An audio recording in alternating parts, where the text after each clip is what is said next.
meeting for a while and still trying to learn how to Well, do you it. did it because I just had to click the meeting. All I mean, right. Well, there it is. recording. We're recording. I do want to thank you all for being here. And I've got a quick little agenda, and then we're going to open it up for any questions or anything. But I do want you to know, starting in August, I took over the directorship or the program coordinators for MELS. I know you haven't heard from me. I try to stay out of your hair.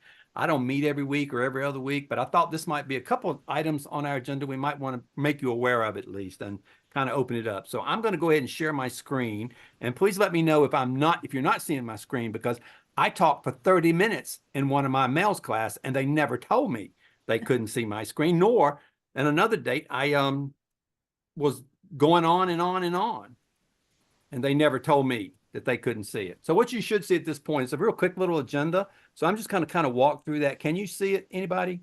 Oh, thank you. You're alive and well. So Yes, we first, see it.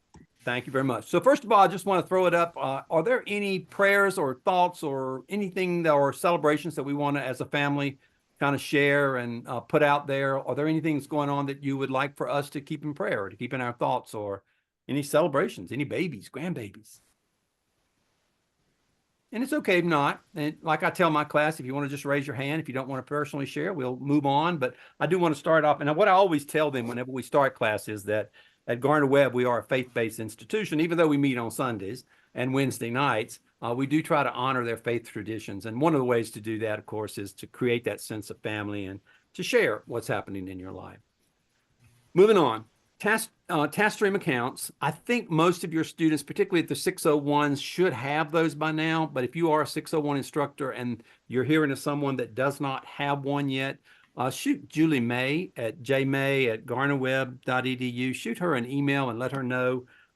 I think we've cleared up most of them, but there may be one or two out there. It's important that the 601s have and know how to get into that task stream, because obviously there are some projects that are going in there soon, and we don't want to wait till the end of the semester for them to tell us that they don't have access to it.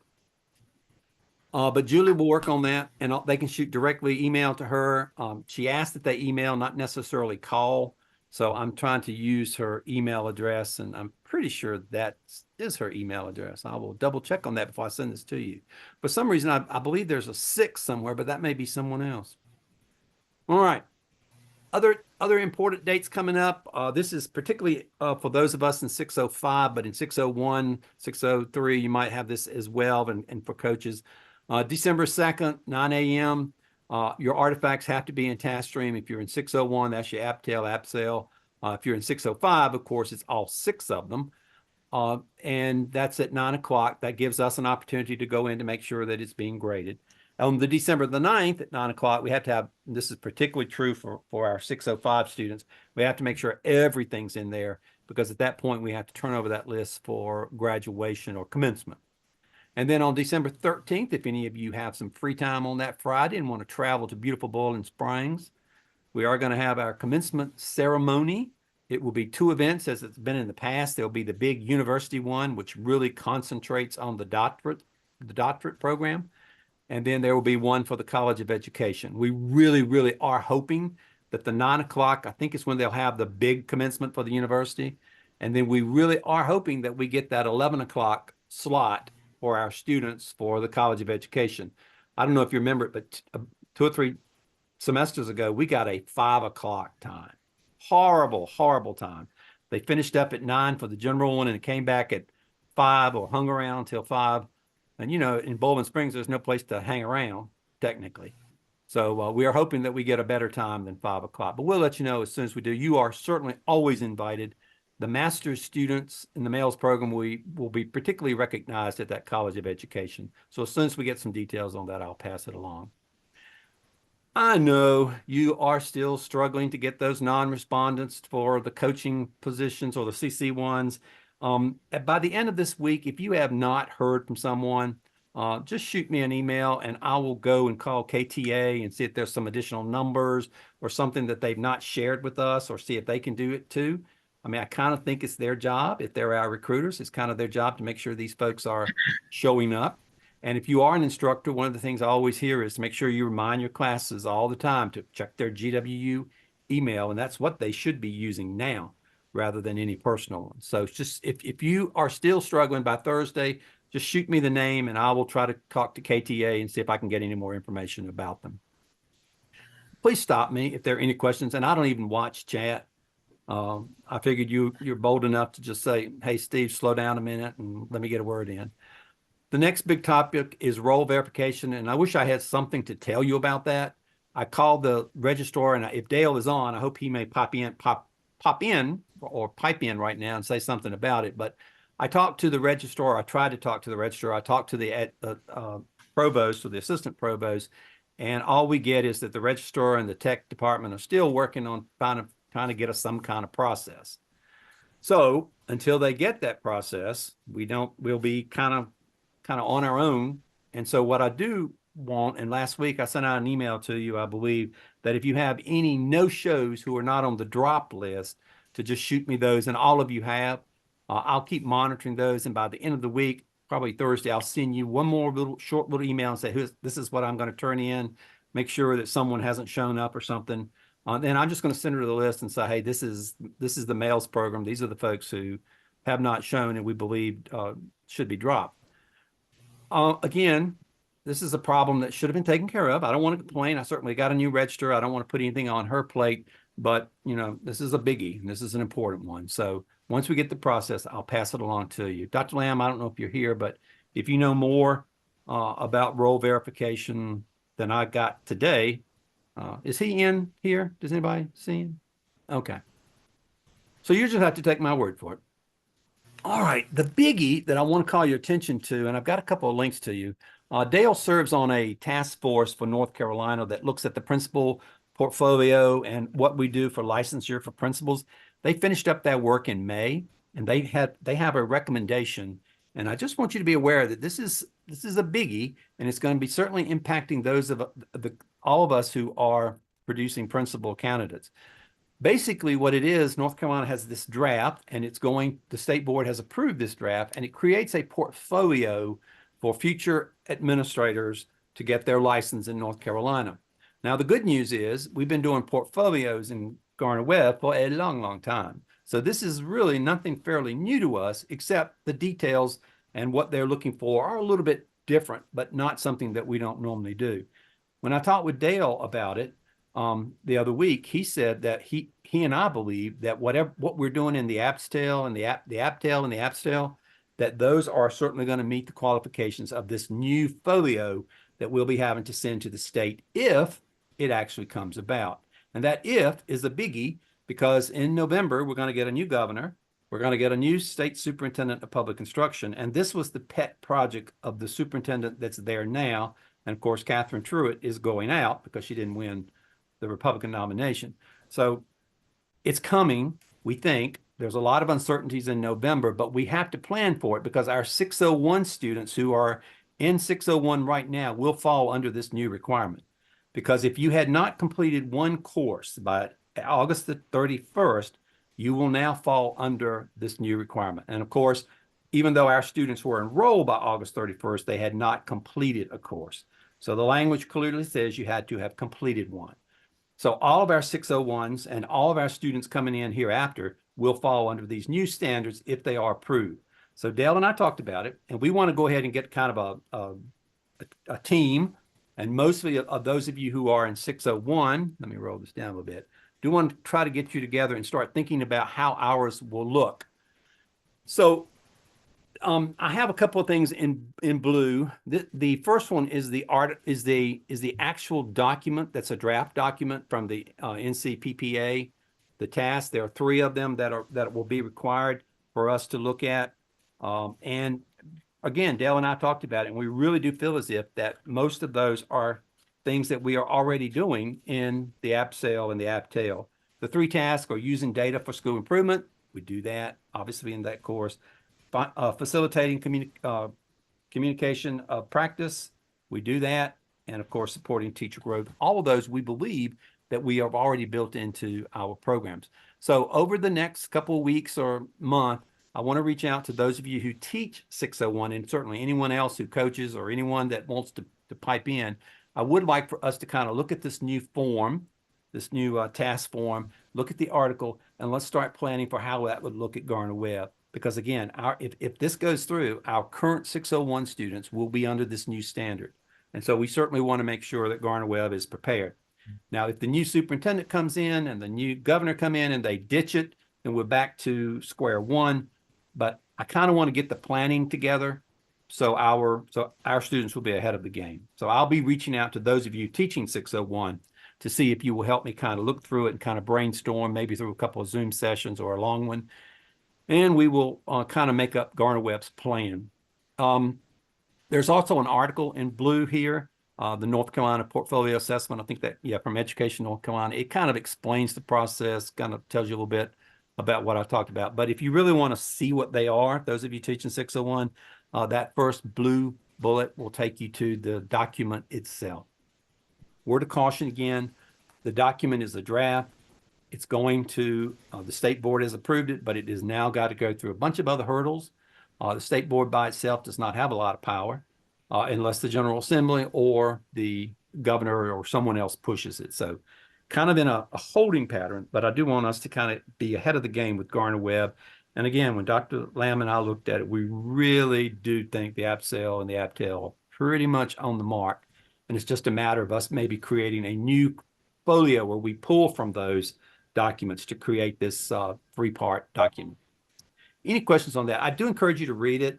And again, those of you who are teaching 601 or coaching for 601, please consider giving me a little bit of time for us to talk about it and create that document for Garner-Webb. Any questions on that one? That's a biggie. And if your students are asking, now South Carolina still has to take the practice exam. This does not apply to them for licensure in North Carolina. You'll still have to do all of the requirements of the MELS program, the 6 artifacts, and all the other things we require in task stream. But now we're just having to accommodate for North Carolina these new standards. Any questions, anybody?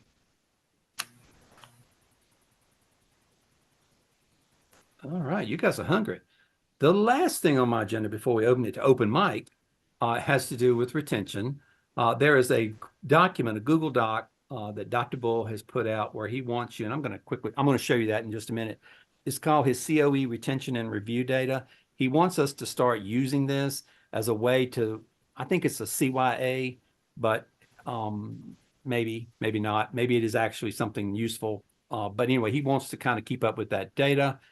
So I'll show that to you. But before I leave this page, the university also sent all of us full-time folks these recommendations below. I think there are 3 about ways in which you can stress academic support. I know you guys are already doing that, so I won't talk about that. But I do want to, hey, Anita, hey, Dr. Crawford, hey, Rod. Who else am I missing? This is a whole big family here. I've been talking the whole time. I thought I was just talking to Anna and Phyllis and Robin. All right, let me see. Let me share one more thing, and it should be, where is that? I do not like sharing all the time. Let's see. I want to go up here to the top, which means I need to move you guys. How are you all liking the meetings format? Anybody like it? Have you started using it? Because your Zoom account's going to go away. Well, the university sponsored one will go away if you are using one of those at the end in December. And so we have moved completely on now to the meeting format. It's interesting. It's very similar to Zoom. And I know a lot of you have used it. I like Zoom, but I'm learning meetings, so we need to get used to it. So, Dr. Stone, can I just interrupt you? Please.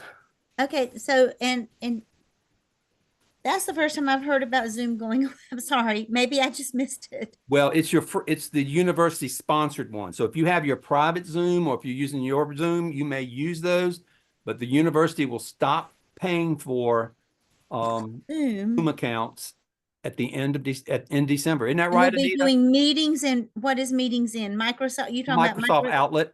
Microsoft Outlook, the meetings that's like over on the left with our email. Yes, and I will do a once I become more proficient with it, maybe Dr. Sanders will help me. We'll do a quick little kind of nuts and bolts. Here's what the minimum that you need to know about how to use it. But we have until December, and it's only for the paid accounts from Garner-Webb. So again, if you're using your private or if you're using a school account or anything, I think the private free ones I don't think they go beyond 45 minutes. They don't. They They Yeah. don't. don't. They So don't. the But meetings but Zoom that we have right now will get us through this semester. get you through December. And then we can use Teams the next time. Yes. And we'll do Or some whatever training. it's called. Yeah.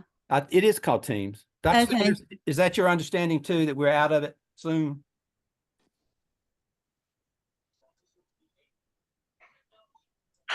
Wake up, Dr. Sanders. No, I'm fine. My computer has taken on a mind of its own. So I literally was pushing so I could speak and it just wouldn't do it. But yes, you are exactly right. We are losing it and we're going straight to the Teams. Yeah. Steve, I got a question with Okay, Ron. the CC ones that we use Zoom to meetings with. So you're saying that'll go away, but you'll be teaching us how to do the other one. I will be training you on how to use your Garner Web meetings thing. Yes, I'll do some training probably in November, but right now you can still use the Zoom, Rod. Okay, now will these students have, in other words, we'll still do an invitation to them, but instead of through Zoom, it'll be through this new one. Yeah, and meetings is very much like Zoom. It's just a few quirky little things that you have to learn about it. I mean, it really is just like Zoom. There's some things you have to learn about how to share, it's just a little quirky stuff, but it's very, very similar to Zoom.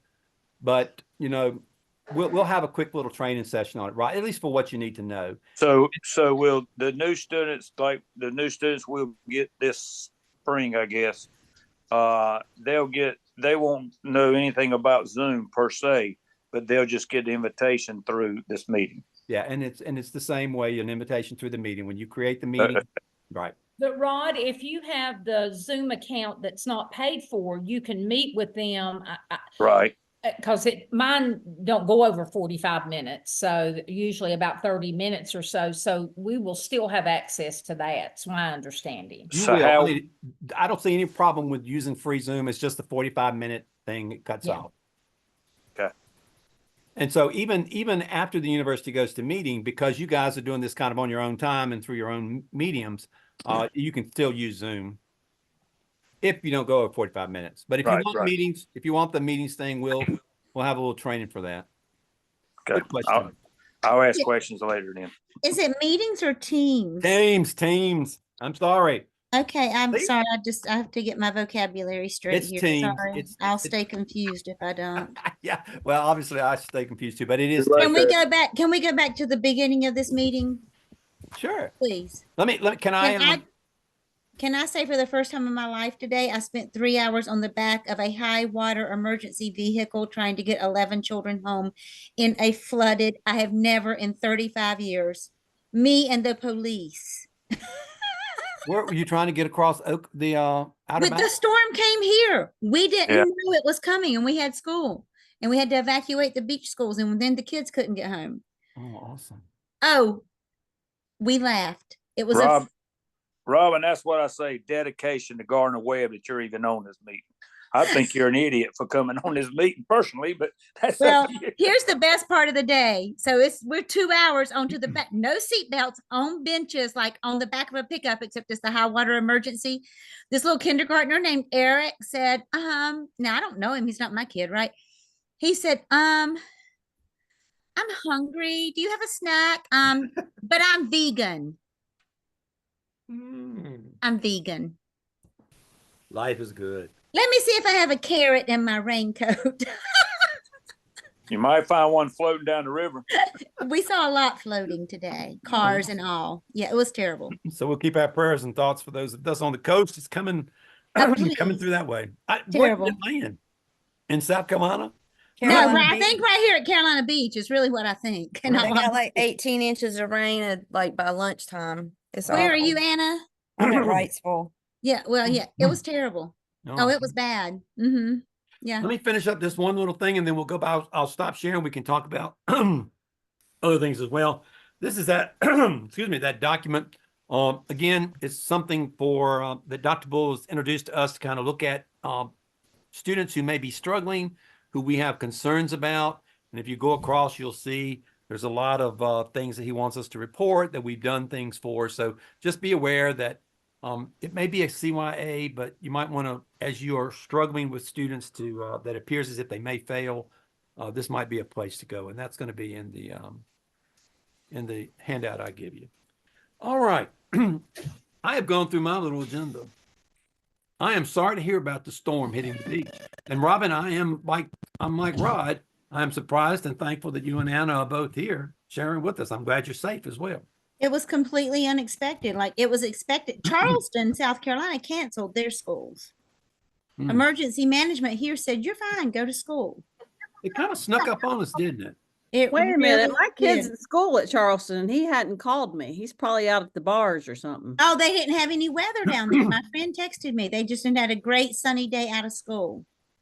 Great. We're Awesome. out Of tomorrow. course, no All the phone call surprise. home. Oh, I'm It going to was stop. I'm all going to stop surprise. recording so we can Yes.